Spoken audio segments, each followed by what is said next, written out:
Mais bon, alors, ouais, complètement flingué la banane. C'est les derniers instants de vie.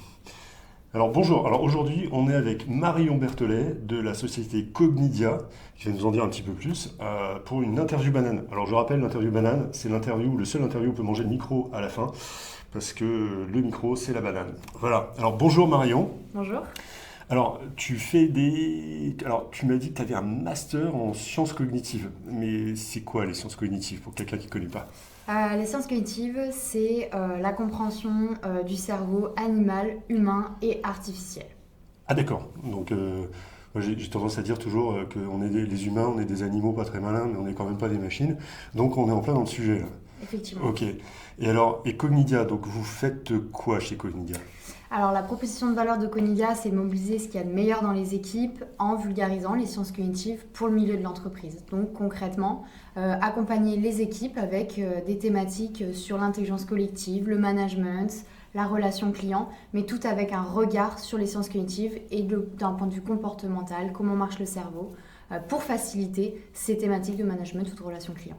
Donc, alors, dans Cognidia, il y a trois personnes. Donc il y Mhm. a toi, il y a Sarah Ouais. et Lucie. Lucie.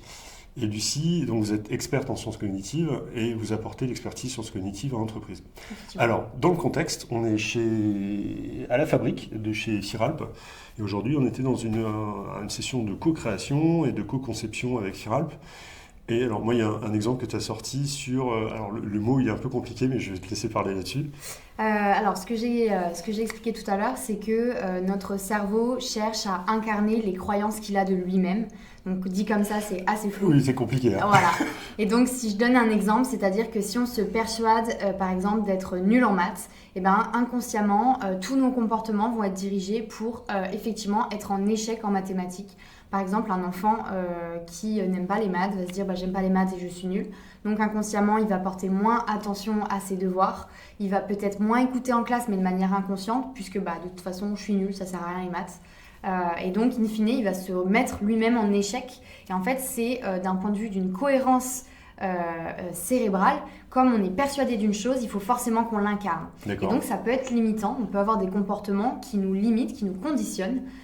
Et donc, on va s'attribuer nous-mêmes des étiquettes. C'est-à-dire que si on nous met dans un groupe des moins forts, bah forcément, c'est qu'on a Qui va être l'étiquette moins des moins fort. forts. D'accord. C'est ça. Mais alors, enfin, c'est super limitant, mais ça marche aussi dans l'autre sens. C'est-à-dire, si je me programme pour me dire que je suis super fort en maths, je vais devenir super fort en maths ou... Effectivement, ça marche effectivement à l'inverse, c'est-à-dire qu'on peut jouer sur cette étiquette-là et essayer d'expliquer aux personnes que non, ils ne sont pas nuls, que non, ils peuvent s'auto-convaincre d'être bons. Et effectivement, le fait de s'auto-convaincre d'être bon va effectivement améliorer leur capacité, leur performance derrière. Ça marche en créativité, ça marche pour de l'apprentissage, ça marche pour du management, ça marche pour énormément de choses. Ah oui, alors aujourd'hui, tu as dit ça justement pour la séance de créativité. C'est-à-dire que c'était en milieu de journée, tout le monde était un petit peu... la Mm, journée était intense. mm.